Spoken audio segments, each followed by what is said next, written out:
অন্তর্বর্তীকালীন সরকার pay scale বাস্তবায়ন করবে না বলে জানিয়েছেন বিদ্যুৎ, জ্বালানি ও খনিজ সম্পদ উপদেষ্টা মোহাম্মদ ফাজুল কবির খান।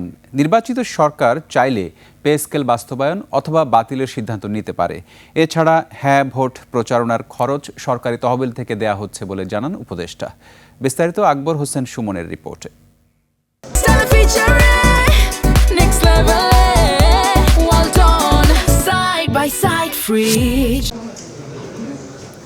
সচিবালয়ে মন্ত্রিপরিষদ সভাকক্ষে সরকারি ক্রয় সংক্রান্ত উপদেষ্টা পরিষদ বৈঠকে রমজান সামনে রেখে 10,000 টন মসুর ডাল এবং 1 কোটি লিটার পরিশোধিত সয়াবিন তেল কেনার অনুমোদন দেওয়া হয়। এছাড়া দেশীয় প্রতিষ্ঠান থেকে র্যাবের জন্য 160টি জিপ কেনার সিদ্ধান্ত হয়। সভা শেষে সাংবাদিকদের সঙ্গে আলাপে নির্ধারিত কার্যতালিকার বাইরে উঠে আসে পে স্কেল প্রসঙ্গ।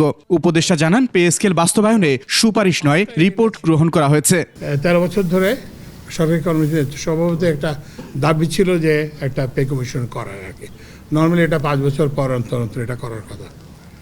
তো সেই পে কমিশন করা হয়েছে, পে কমিশনের রিপোর্টটাই শুধু দেওয়া হয়েছে। এটার কিন্তু বাস্তবায়নের কোনো সিদ্ধান্ত এখন হয় নাই।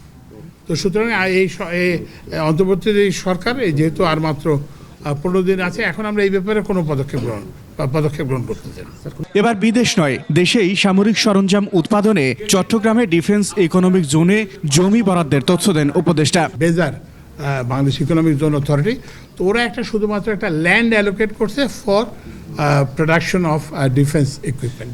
ক্রিকেট নিয়ে ভারতের সঙ্গে সম্পর্কে সরকারের অবস্থান তুলে ধরে উপদেষ্টা জানান, বিশ্বকাপে অংশগ্রহণে আগ্রহী বাংলাদেশ, তবে দাবি আছে আলাদা ভেন্যুর। বিশ্বকাপ ক্রিকেটে আমাদের অংশগ্রহণ করতে আগ্রহী, তো আমি বলছি আমাদেরকে একটা অল্টারনেটিভ ভেন্যু দাও। এবং আইসিসি তো ইভেন ভারতই তো কত বছর পাকিস্তানে যেয়ে খেলে নাই, ভারতই তো বিভিন্ন দেশে খেলে নাই, তো তাদেরকে অল্টারনেটিভ ভেন্যু দেওয়া হয়েছে। আকবর হোসেন সুমন, 21 টেলিভিশন, ঢাকা।